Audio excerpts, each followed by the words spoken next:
Crazy Town Podcast. I'm Jonas. And I'm TNT Don. I like the explosive one. Let's crack into another one. TNT. Yo. Did you see that there was an enraged traveler Enraged travelers. who just like started destroying everything at the airport? Did you see that? No. So No, I did there not was see this happened in, I don't think it happened in the U.S. I can't see exactly where it happened, but so there was a guy, he was sold a fake plane ticket. Whoo!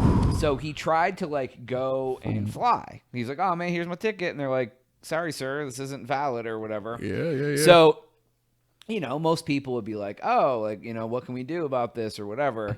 This man pulled a hammer out of his backpack. You can't take a hammer on a plane. Well, I mean, yeah, he wouldn't have got on the plane anyway.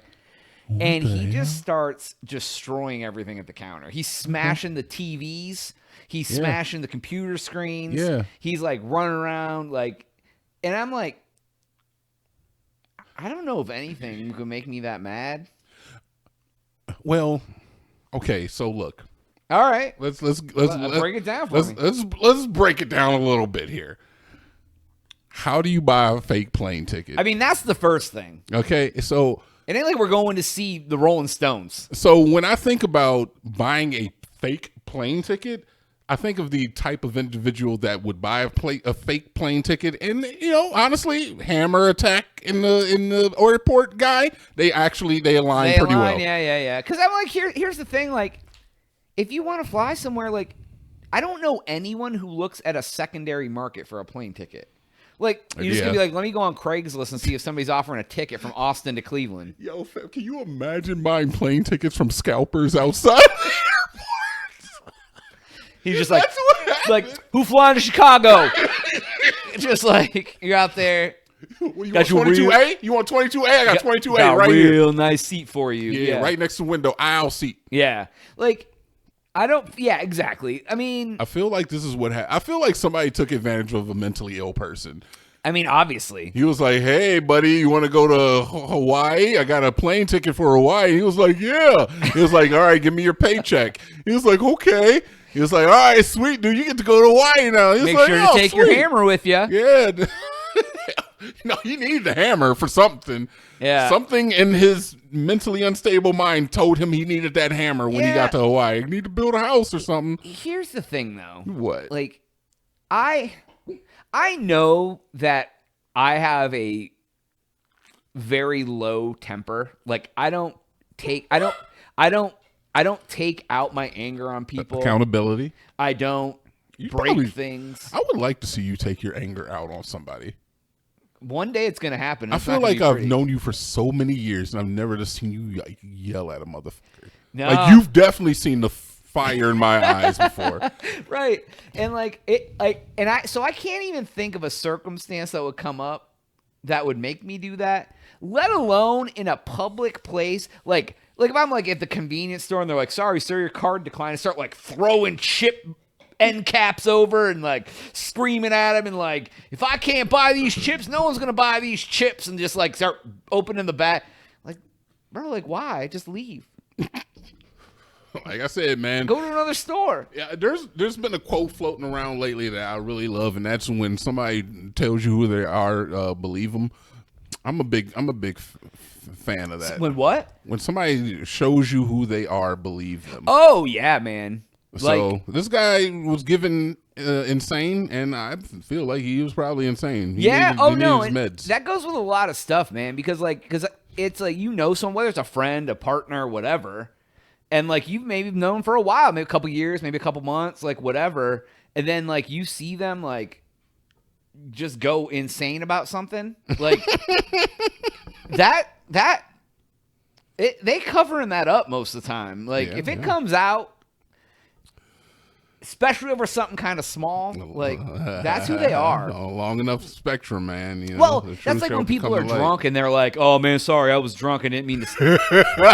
Homie, you're more your true self when you're drunk than anything. Exactly. Like you will say ish you would Exactly. never say when you were sober, but it ain't mean you ain't thinking it in your brain. Exactly. So it's that's like I think we've all had like a partner. you go out with them, they have a little bit too much to drink, they lose their cool. I mean, this is guys too, not just women. And then they're just like, oh, I'm sorry. But it's like, that's a real bad look. Brother, yeah, it's crazy, man. I don't know. Whenever I go out, I'm such a happy. Me too.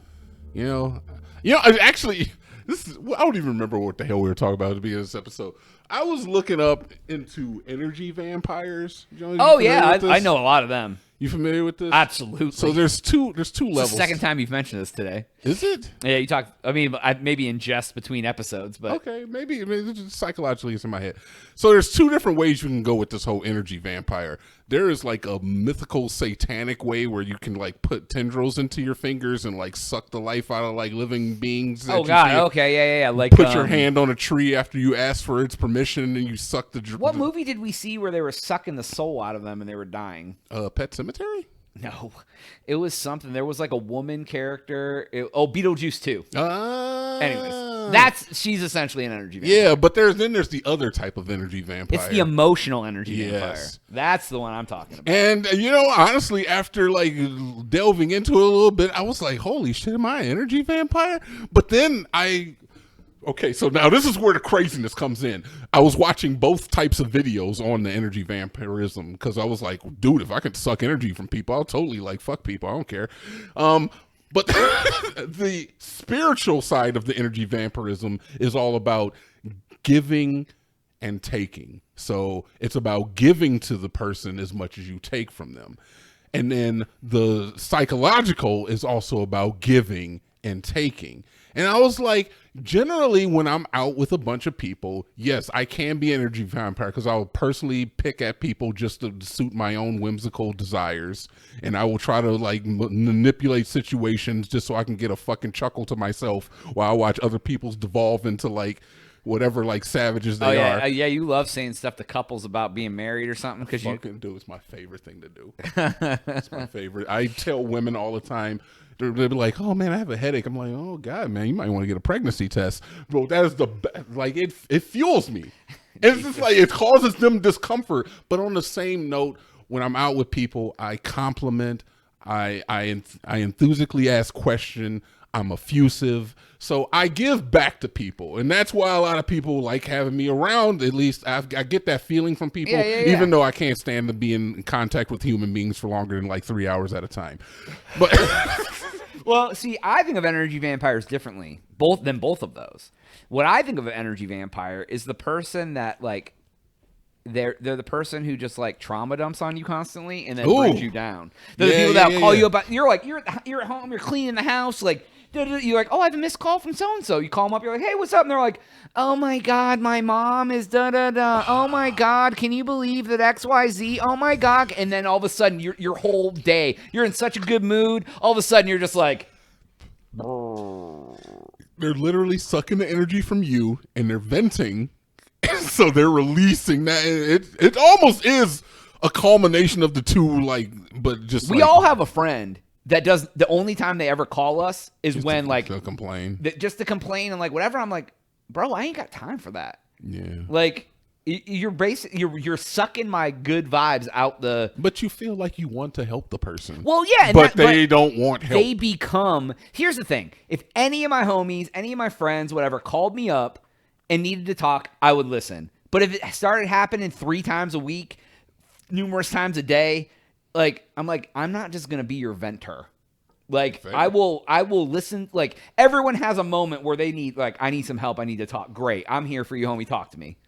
But I'm not trying to do that with anybody. I don't even want to do that with my partner. But I get that that's who you are with your partner. Yeah. But even if I'm dating someone and that becomes an everyday thing, it becomes like, hey, we need to have a talk. Yeah, because it sucks you dry. Because I've definitely dated a girl who would call me every day after work and just complain about work.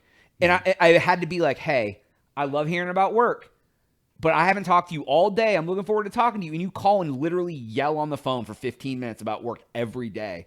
And they were like, oh my God, I didn't realize. I'm like, yeah, that's what you're doing. Like, I can't be that person. I can't be that. Like, and you become their battery. Right. I'm like, I'm good. Like, I'm having a good ass day. I'm ready to talk to you. It's been all day. I miss you. And you're all like, Sharon and Judy and Tama. I'm like, whoa. So it's very strange because on that level, it's draining you physically. Like you feel physically drained after dealing with Yeah, it. your whole mannerisms are like you're just like, ugh. So the spiritual side of it, which I'm not advocating for, I just thought it was humorous, dude. There's something M. Bellinger. She wrote a book on the whole subject, but it's very similar to that. It's like how you drain energy from people. It actually manifests in a physical manifestation where you feel drained. So it's kind of like some reality into both aspects. Jonas, don't worry, I'm never gonna suck you dry, bro. I'm never gonna suck your energy. Don't ever say that. I would never suck your energy out of you. All right, you're safe. I appreciate it. Even if I learn how to control my tendrils. Anyways, that's all the time we have for today's episode. Go to crazytown.com, subscribe for Jonas. I'm never gonna take the green chakra from your eye. Don't you dare steal my green chakra. Right, TNT. All right, we up.